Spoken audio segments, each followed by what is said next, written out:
Hello friend, welcome back to my channel. तो जैसा कि आपको पता हुआ कि मैं एक एक्सेल का क्लास लेके आ रहा हूँ जिसमें हम लोग बेसिक एक्सेल और एडवांस एक्सेल हम लोग सीखेंगे। ठीक है। तो आज का जो टॉपिक्स है अब तो हम लोग का एक्सेल का वो है नो अबाउट एक्सेल टैब्स। ठीक है। तो एक्सेल के बारे में मैं एक बेसिक से स्टार्ट करता हूँ। ठीक है। तो जब भी आप कंप्यूटर खोलते हैं तो आपको ऐसे दिखता है। ठीक है। अब आपको एक्सेल मिलेगा कहाँ पे, तो आप यहाँ पे स्टार्ट में जाइएगा। अगर किसी का विंडोज 11 होगा तो यहाँ पे स्टार्ट होगा, या तो फिर यहाँ पे होगा अगर विंडोज 10 होगा तो। ठीक है। तो यहाँ पे क्लिक करने से आपको यहाँ पे भी एक्सेल दिखेगा। नहीं, अगर यहाँ नहीं दिखता है तो यहाँ पे टाइप करके भी एक्सेल आप लिख सकते हैं तो वो भी दिखेगा। और कैसा और क्या तरीका है एक्सेल देखने का, कहाँ पे है? एक तो है ऑल टैब में जाइएगा तो यहाँ पे आपको एक्सेल दिखेगा। और नहीं तो आपको यहाँ पे माइक्रोसॉफ्ट ऑफिस रहेगा, वहां पर भी आपको एक्सेल दिखेगा।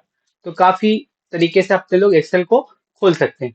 और एक तरीका है, आप राइट क्लिक करके जाते हैं और यहाँ पे न्यू टैब दिखेगा। न्यू टैब में जाने के बाद यहाँ पे देखिए एक्सेल, माइक्रोसॉफ्ट एक्सेल वर्कशीट दिख रहा है। ठीक है।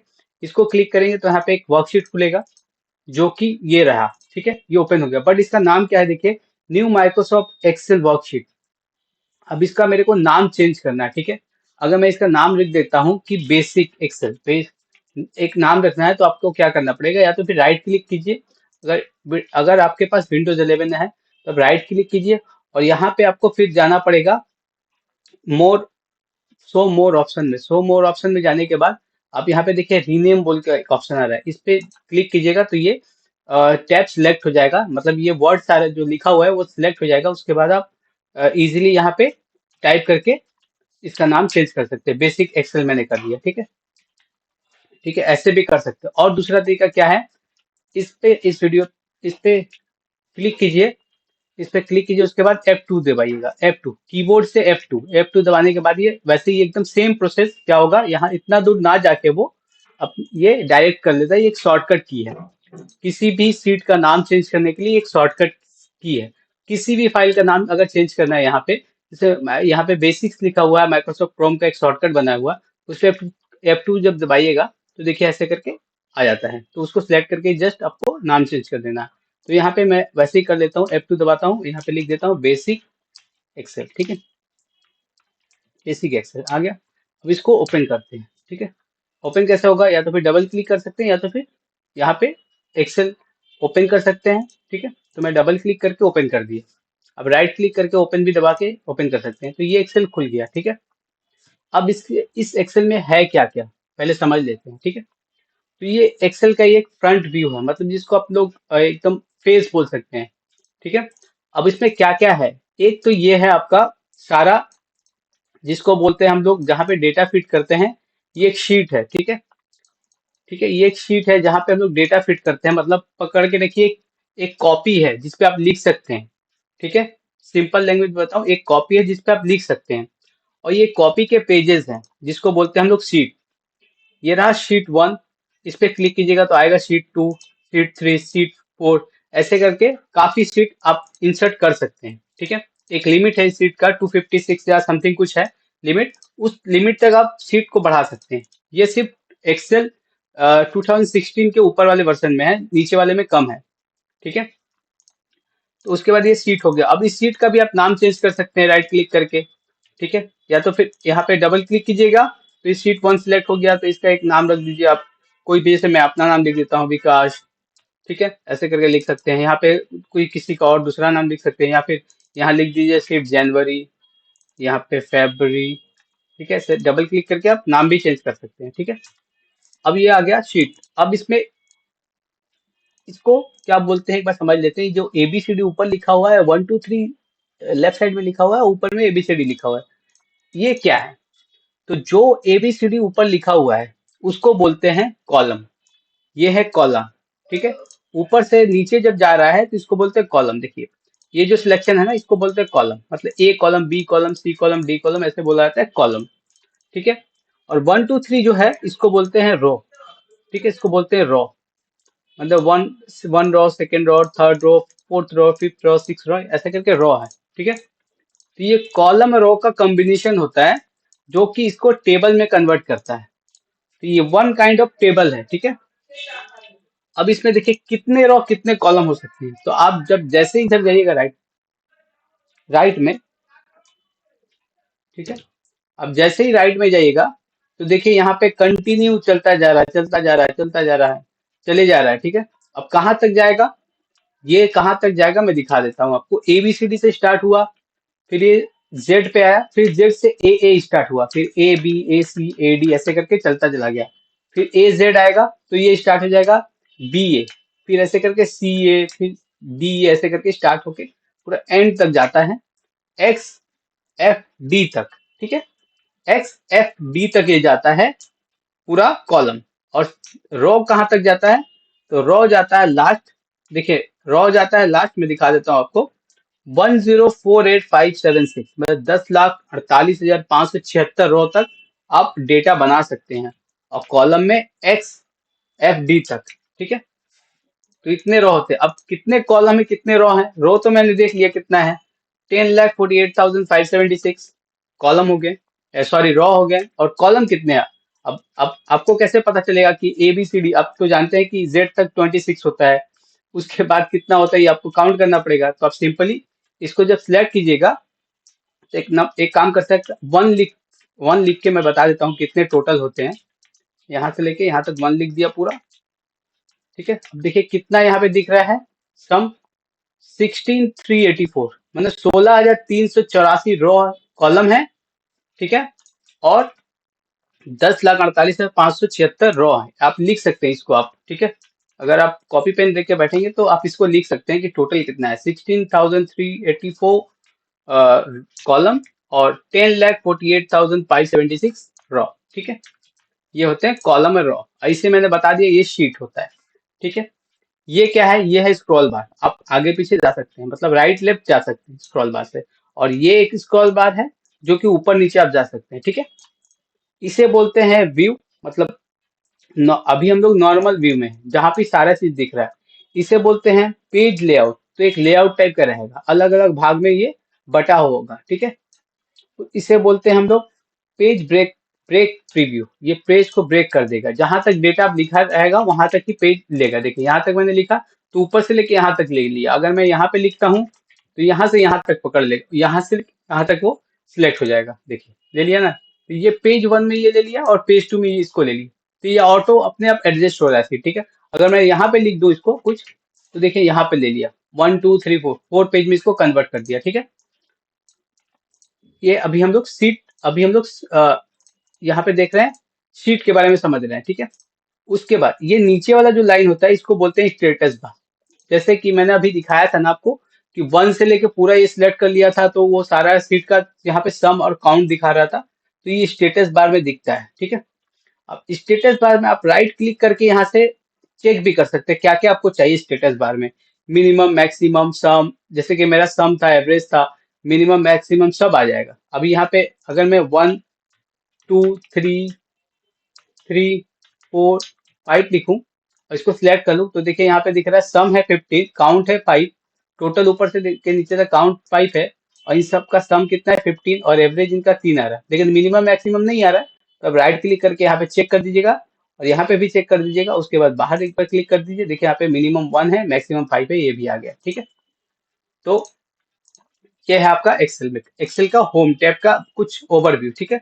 अब ऊपर में टैब के बारे में समझ लेते हैं क्या क्या टैब है। एक तो टैब आता है जिसको बोलते हैं फाइल, फाइल में क्या क्या है, होम है, न्यू, मतलब आपको न्यू अगर वर्कबुक ओपन करना है तो न्यू, ओपन, ऑलरेडी एक वर्कबुक ओपन है उसको ओपन करना है तो ओपन, ठीक है। न्यू में क्या हुआ, एक नया फाइल बन जाएगा, जैसे कि ऐसा ही एक्सेल एक नया बन जाएगा, ठीक है। और ओपन में क्या हुआ, जैसे कि कोई भी ये फाइल को जब सेव किए उस फाइल को अगर ओपन करना है किसी में, तो आप वहां पे ओपन पे जाके कर सकते हैं। उसके बाद इन्फो, इन्फो में इंफॉर्मेशन रहेगा सीट का, ठीक है। सेव, सेव कहाँ करना है इसको, सेव ऑलरेडी इसलिए पूछा नहीं, सेव है इसको और कहीं और जगह दूसरे जगह सेव करना है उसके लिए, प्रिंट, शेयर, प्रिंट मतलब इस पेज को प्रिंट करने के लिए, शेयर करने के लिए, एक्सपोर्ट करने के लिए, पब्लिश करने के लिए, क्लोज करने के लिए, अकाउंट्स, क्या अकाउंट्स है आपके पेज का, फीडबैक ऑप्शन, ठीक है। ये सारे फाइल में टैब है। अब आते हैं इसके बाद क्या है, होम स्क्रीन। अब यही होम स्क्रीन का मैक्सिमम यूज होता है एक्सेल में, ठीक है। ये अगर अच्छा से आप जान गए ना तो आप इस टाइप का सीट बना सकते हैं जो मैंने यहाँ पे बनाया है, देखिए। सिर्फ होम का अगर आप लेआउट के बारे में समझ गए कि होम कैसे कैसे काम करता है, क्या क्या टैब कैसे काम करता है, तो आप इतना अच्छा सीट बना सकते हैं, ठीक है। तो होम में क्या क्या है, तो होम में यहाँ पे है कॉपी कट पेस्ट ऐसा है। यहाँ पे फॉन्ट, आप इसका फॉन्ट चेंज कर सकते हैं, ठीक है, बड़ा छोटा बोल्ड, जैसे कि नॉर्मल लिखा हुआ है यहाँ से आप फॉन्ट चेंज कर सकते हैं, इतना सारा फॉन्ट है, ठीक है। उस फॉन्ट में आप इसका साइज चेंज कर सकते हैं। उसके बाद यहाँ से भी आप साइज कम बेसी कर सकते हैं, ठीक है। इसको अगर बोल्ड करना है तो यहाँ पे क्लिक कर दीजिए बोल्ड, तो ये बोल्ड हो जाएगा। अभी देखिए ये बड़ा है इसलिए बोल्ड नहीं दिख रहा है, इसको मैं छोटा कर दूं और यहाँ पे इसका फॉन्ट चेंज कर दूं और उसके बाद बोल्ड क्लिक करो तो देखिए बोल्ड हो गया, ठीक है। आई मने, ये इटालियन में आ जाता है आई को। यू मने अंडरलाइन, ये अंडरलाइन हो जाएगा सारा। यहाँ से अब बॉक्स, अब ये तो बॉक्स में नहीं है, देखिए ये ऑलरेडी एक बॉक्स है, बट ये बॉक्स जो है वो प्रिंट में नहीं आता है, ठीक है। इसको बॉक्स में कंसीडर नहीं किया था। यहाँ पे जाके आपको फिर से ये बॉर्डर डालना पड़ेगा तब ये बॉक्स लेवल पे आएगा, ठीक है। तो यहाँ पे बॉर्डर बहुत सारे हैं, ये बॉर्डर आप चूज कर सकते हैं। कलर इसमें डाल सकते हैं, इसका बैकग्राउंड कलर, इसके फॉन्ट का, इसका ये जो फॉन्ट है फॉन्ट का कलर डाल सकते हैं। इसको यहाँ से लेफ्ट राइट, यहाँ पे ऊपर मतलब टॉप अलाइन, ये सेंटर अलाइन, मिडिल अलाइन इसको बोलते हैं, बॉटम अलाइन, ये हो गया लेफ्ट अलाइन लेफ्ट, ये हो गया इसको बोलते हैं सेंटर, ये हो गया अलाइन राइट, ठीक है। तो ये इसका यूज आप कर सकते हैं, जैसे आप चाहें वैसे इसको अपने हिसाब से एडजस्ट कर सकते हैं। ये कुछ होता है अलग से जिसको आप एंगल बदल सकते हैं अपने फॉन्ट का, ठीक है। अगर ऐसा रखना है तो ऐसे हो जाएगा, ठीक, इस एंगल में हो जाएगा, ऐसा हो जाएगा, ठीक है। जैसा आप चाहें वैसे आप कर सकते हैं एक्सेल में, ठीक है, यूजिंग होम का। अब रैप टेक्स्ट क्या होता है, रैप टेक्स्ट का यूज होता है अलग अलग सिनेरियो में। रैप टेक्स्ट होता है कि सपोज करते हैं यहाँ पे आप लिख रहे हैं कुछ भी, ये लिखे इतना बड़ा, तो इस बॉक्स में फिट नहीं हुआ ये, ठीक है, इस बॉक्स में फिट तो नहीं हुआ। अब इस बॉक्स में फिट करने के लिए हम लोग को रैप टेक्स्ट यूज करना पड़ता है। जैसे रैप टेक्स्ट करेंगे तो साइज बढ़ गया बट इसी बॉक्स में फिट हो गया, तो इसे बोलते हैं रैप टेक्स्ट। मर्ज क्या होता है, लाइक मैंने यहाँ से लेके यहाँ पे लिखा एक नाम विकास, ठीक है, विकास प्रसाद मैंने लिखा यहाँ पे, ठीक है। अब ये दो, अब ये बाहर चला जा रहा है, इस बॉक्स के बाहर चला है, और मैं चाह रहा हूँ कि ये इसको इसके भीतर फिट नहीं करना चाह रहा हूँ, मैं चाह रहा हूँ दोनों बॉक्स को पकड़ के नाम रहे। तो जैसे ही मर्ज करूंगा मैं तो ये दोनों बॉक्स को ये मर्ज कर देगा एक साथ, ठीक है। एक बॉक्स में ये दो बॉक्स को एक में कन्वर्ट कर दिया, ठीक है। तो उसको बोलते हैं मर्ज एंड सेंटर। इसमें बहुत सारे ऑप्शन है, मर्ज एंड सेंटर है, ठीक है। उसके बाद यहाँ पे मर्ज अक्रॉस है, मर्ज सेल है, ठीक है। अनमर्ज है, अनमर्ज हो गया, अब दोनों अलग अलग हो गया, देखिए ये इसी पे इसी सेल में दिख रहा है, इस सेल में नहीं दिख रहा है, ठीक है। उसके बाद यहाँ पे आप इसका चेंज कर सकते हैं, नंबर चेंज कर सकते हैं, ठीक है। जनरल में है, नंबर्स में करेंसी, अकाउंटिंग, शॉर्ट डेट, ये सब डेट फेट का फॉन्ट आप चेंज कर सकते हैं। करेंसी यहाँ से चेंज कर सकते हैं, ठीक है। परसेंटेज का है, कॉमा का है। ये इसमें क्या होता है, जैसे कि मैंने 2.25 ऐसे करके लिख दिया, ठीक है, तो पॉइंट के बाद बहुत सारा ये है, तो इसको आप चाहें तो यहाँ पे कॉमा में रख सकते हैं, 2.26 रख सकते हैं। इसको रुपीज में कन्वर्ट कर सकते हैं, यहाँ आर आ जाएगा। परसेंटेज में डाल सकते हैं, ठीक है। अब परसेंटेज में अब 226% आ रहा है, यहाँ पे 226%। अब परसेंटेज 226 के बाद पॉइंट देके कुछ और ऐड करना है, इसके पीछे कुछ छुपा हुआ है, उसको कैसे जानेंगे, तो यहाँ पे जैसे ही आप क्लिक कीजिएगा यहाँ पे तो ये आपको बताएगा कि 225.63, ये जब इसको राउंड अप कर दीजिएगा तो 226 हो जाएगा, बस यहाँ से ऐसे कीजिएगा तो 0.63 दिखेगा, ठीक है। यहाँ से आप अंदर लेके चले जा सकते हैं, मैंने इंक्रीज डिसिमल कर सकते हो, यहाँ पे डिक्रीज डिसिमल कर सकते हैं, ठीक है। उसके बाद कंडीशनल फॉर्मेटिंग है, इसमें फॉर्मेट्स है, ठीक है। ये सारा मैं आपको बताऊंगा, हर चीज एक डिटेल्स वीडियो आएगा इसका। इंसर्ट है, सेल को इंसर्ट करना है तो कैसे होगा, यहाँ से भी अभी इंसर्ट कर सकते हैं सेल, ठीक है। रो कॉलम सारा इंसर्ट हो सकता है, मतलब ये इसके बीच में कुछ लिखा हुआ है, जैसे कि ये है ना, इसके बीच में मेरे को इंसर्ट करना है तो मैं यहाँ पे जाऊंगा, यहाँ पे क्या दिख रहा है, इंसर्ट सीट कॉलम, कॉलम है, क्लिक किया, देखिए इंसर्ट हो गया इस दोनों के बीच में। फिर जाते हैं, फिर करते हैं, देखिए ये फैलता जा रहा है ना। तो इसके इन दोनों के बीच में इंसर्ट हुआ जा रहा है, क्योंकि मैं यहाँ पे सिलेक्ट कर चुका हूँ, जिधर सिलेक्ट करूंगा उसके बीच में ही होगा। अगर मैं कर्सर यहाँ रखा हूँ और यहाँ जाके इंसर्ट करता हूँ तो ये इसके इधर आएगा, आपको दिख नहीं रहा होगा। मैं यहाँ पे टाइप कर देता हूँ, टाइप करके देखिए मैं अगर करता हूँ तो देखिए क्या दिख रहा है, ये यहाँ पे राइट में चले जा रहा है, ठीक है। उसके बाद डिलीट, डिलीट भी कर सकते हैं सिमिलर, डिलीट कॉलम, ये देखिए डिलीट होते जा रहा है, आ गया। फॉर्मेट में बहुत सारा चीज है, ठीक है। उसके बाद यहाँ से आप सम कर सकते हैं, फिल कर सकते हैं, लेफ्ट राइट, क्लियर कर सकते हैं फॉर्मेट, जैसे कि इसको मैंने सिलेक्ट करके यहाँ पे क्लियर ऑल कर दिया तो देखिए ये क्लियर ऑल हो गया, सारा चीज डिलीट हो गया, ठीक है। अब मैं इसको क्लियर फॉर्मेट में जैसे ही ये फॉर्मेट किया हुआ है ना, कलर किया हुआ है सारा बैकग्राउंड का, और ये नंबर का रेड कलर किया हुआ है, इसको आपने घुरा दिया थोड़ा इधर उधर करके। इसको मैं चाहता हूँ एकदम सिंपल वे में रहे जैसे मैंने पहले टाइप किया था। तो आपको क्या करना है, इसको सिलेक्ट करके यहाँ क्लिक करके क्लियर फॉर्मेट पे कीजिएगा, तो देखिए क्लियर हो गया, जैसे पहले था वैसे ही हो गया। ठीक है। उसके बाद क्या है, यहाँ पे शॉर्ट है, मतलब एक ABCD को शॉर्ट कैसे किया जाता है, जैसे 1 2, जैसे यहाँ पे 1 2 3, उसके बाद 7 + 6 + 4 ऐसे है। अब इसको मेरे को 1 2 3 4 फिर 5, या फिर यहाँ पे 5 कर देते हैं। 1 2 3 4 एक सीक्वेंस में आए, ठीक है, ऊपर नीचे। तो इसको शॉर्ट, इसको सिलेक्ट करके हम यहाँ पे जाएंगे शॉर्ट में, और उसको ऊपर वाला जो है शॉर्ट स्मॉलेस्ट टू लार्जेस्ट, मतलब 1 2 3 के रेंज में आ जाए, और यहाँ पे लार्जेस्ट टू स्मॉलेस्ट। ठीक है, तो स्मॉलेस्ट टू लार्जेस्ट जैसे करेंगे तो देखिए 1 2 3 4 5 6 7 हो गया। और इसको जैसे हम लार्जेस्ट टू स्मॉलेस्ट में करेंगे तो 7 से लेकर 1 तक आ गया इस सीक्वेंस। ठीक है, ये फाइंड रिप्लेस। ठीक है, उसके बाद ये होम टैब का फंक्शन है। ठीक है, उसके बाद इंसर्ट में कुछ कुछ फंक्शन है, पिक्चर इंसर्ट करना, चार्ट बनाना। ठीक है, ये जो सारे चार्ट हैं, ठीक है, कैसे बनता है ये सारा चार्ट। उसके बाद आपका यहाँ पे हीडर फुटर है। ठीक है, ड्राइंग में कैसे यहाँ पे ड्रॉ होता है कुछ भी, ठीक है, मैं यहाँ पे पकड़ के ऐसे ड्रॉ कर सकता हूँ। ठीक है, ऐसे करके ड्रॉ कर सकता हूँ, ये सारा चीज है। पेज लेआउट है, ये पेज का जो लेआउट है प्रिंट आउट के लिए कैसे यूज होता है। ठीक है, ये सारा चीज है। उसके बाद आप पेज पेज लेआउट में प्रिंट आउट का सेटअप कर सकते हैं कि प्रिंट, जो पेज में प्रिंट निकला वो कैसे निकलेगा, कैसे उसका सेटअप होगा। ठीक है, उसके बाद ये फार्मूला का टैब है, जो कि मैं मेरे टॉपिक्स में ऑलरेडी मेंशन है कि ये भी सब मैं सिखाऊंगा आपको। डेटा टैब है, ये डेटा टैब कुछ एडवांस लेवल पे होता है, ये मेरे मेरे टॉपिक्स में है, इसको भी मैं सिखाऊंगा डेटा टैब कैसे यूज होता है। ठीक है, उसके बाद रिव्यू टैब है, यहाँ पे रिव्यू आप देख सकते हैं, चेकलिस्ट है यहाँ पे। यहाँ चेकलिस्ट पे क्लिक करने पे आपको डिटेल्स कुछ कुछ बताता रहता है, मैं दिखा देता हूँ एक बार। जैसे कि यहाँ पे आपका फॉर्मेट वाला है, जो ये वाला ऑप्शन है ना यहाँ पे फॉर्मेट का, ये ऑप्शन यहाँ पर भी है चेकलिस्ट में। देखिए format as a table, unmerge cell है। देखिए, ठीक है, उसके बाद ऑल टेक्स्ट है, चेक एक्सेसिबिलिटी है, ये सब बहुत सारे ऑप्शंस है। ठीक है, वर्कबुक का स्टैटिस्टिक है, मतलब इस पूरे वर्कबुक का स्टैटिक बताएगा। क्लिक करने से बता रहा है एंड ऑफ शीट कहाँ पे है, T10। ठीक है, ये टी का 10, ये जो 10 है और ये टी, यहाँ पे आपका बुक्स खत्म हो गया। सेल फिर डेटा, 16 डेटा है पूरे बुक्स में, टेबल 0 है। ठीक है, कोई टेबल नहीं बना हुआ, फार्मूला 0 यूज किया, ऑब्जेक्ट 1 है, शीट 4 है, 1 2 3 4 4 सीट है, सेल विद डेटा 16 डेटा है, टेबल 0 है, फॉर्मूला 0, ये सारे स्टेटिक बता दिया सीट का। ठीक है, स्पेलिंग भी चेक कर सकते हैं आप यहाँ से। ये बोला ये कौन सा स्पेलिंग है भाई, ऐसा तो कोई स्पेलिंग होता नहीं है, तो आप इग्नोर ओवंस कर सकते हैं इसको। ठीक है, उसके बाद यहाँ पे सीट को प्रोटेक्ट कर सकते हैं कि ये सीट मेरा कोई यूज ना करे, कोई एडिट ना करे, आप यहाँ से प्रोटेक्ट भी सीट कर सकते हैं। फिर वर्कबुक प्रोटेक्ट कर सकते हैं। फिर अलाउ यूजर रेंज, मतलब कि आप चाहते हैं कि सिर्फ इतना दूर ही कोई रीड लिख पाए, इसके आगे कुछ ना लिख पाए कोई।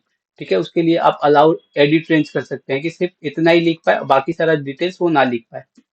ठीक है, ताकि आपका फॉर्मेट खराब ना हो। ठीक है, ये सारा टॉपिक्स में इन डिटेल सिखाऊंगा, ये जस्ट ओवरव्यू है। ठीक है, उसके बाद व्यू टैब है, व्यू टैब में आप पेज का जूम कर सकते हैं, जूम आउट कर सकते हैं। उसके बाद देखिए ये जैसे बॉक्स बना हुआ है ना, इस बॉक्स को मैं हटा सकता हूँ, ये गाइड लाइन से देखिए बॉक्स हट गया, अब एक सिंपल वाइट पेज जैसा दिख रहा है। मैं से ग्रिड लाइन जैसे ऑन कर देता हूँ तो ये ग्रिड लाइन में दिखेगा। ठीक है, फॉर्मूला का टैब यहाँ पे दिख रहा है, मैं फॉर्मूला टैब को यहाँ से हटा दूँ तो फॉर्मूला का टैब हट जाएगा। ठीक है, हेडिंग, अब जो हेडिंग्स लिखा हुआ है हेडिंग्स को भी हटा सकता हूँ, मतलब 1 2 3 ABCD और 1 2 3 जो लिखा हुआ है ना, रो का नंबर और कॉलम का नंबर, इसको भी हटा सकते हैं आप यहाँ से। ठीक है, जूम आउट जूम इन कर सकते हैं, फ्रीज कर सकते हैं। ठीक है, पेन को। उसके बाद डेवलपर टैब है यहाँ पे, बहुत जन में ये डेवलपर पे टैब नहीं दिखेगा। ठीक है, उसको कैसे लाते हैं मैं आगे बताऊंगा आपको, ये अभी सारा बता दूंगा तो कंफ्यूज हो जाएंगे। फिर एड इन हेल्प, ये सब टैब जो है ये मेरे सीट में एक्स्ट्रा है, आपके सीट में नहीं होगा, तो इसका यूज बहुत कम ही होता है। ठीक है, मैं अपने यूज के लिए रखा हूँ। ठीक है, तो ये एक ओवरव्यू है आपका एक्सेल के ऊपर। ठीक है, क्या क्या टैब, सीट किसे बोलते हैं, सेल, अच्छा ये जो बॉक्स होता है ना इसको सेल बोलते हैं। ठीक है, उसके बाद ये जो एरिया है इसको बोलते हैं फार्मूला बार। ठीक है, इसको फार्मूला बार बोलते हैं।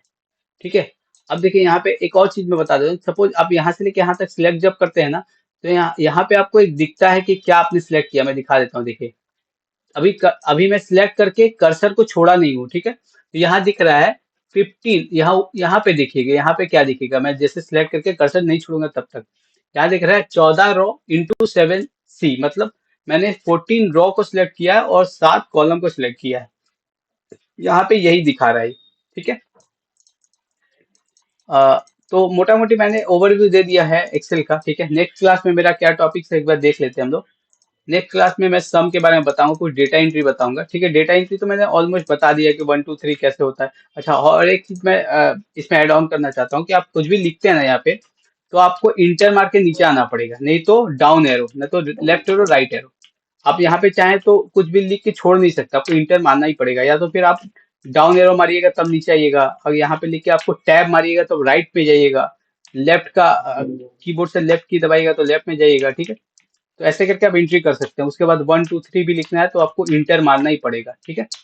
बिना इंटर मारे काम नहीं होता इसमें। या फिर टैब, या तो टैब मारिएगा तो राइट में जाइएगा, बट इंटर मारिएगा तो नीचे जाइएगा, ठीक है। और डाउन एरो, लेफ्ट एरो, ये सारा एरो काम करता है एक्सेल में। एक्चुअली यही एरो का काम बहुत ज्यादा होता है, और इंटर का काम, ठीक है।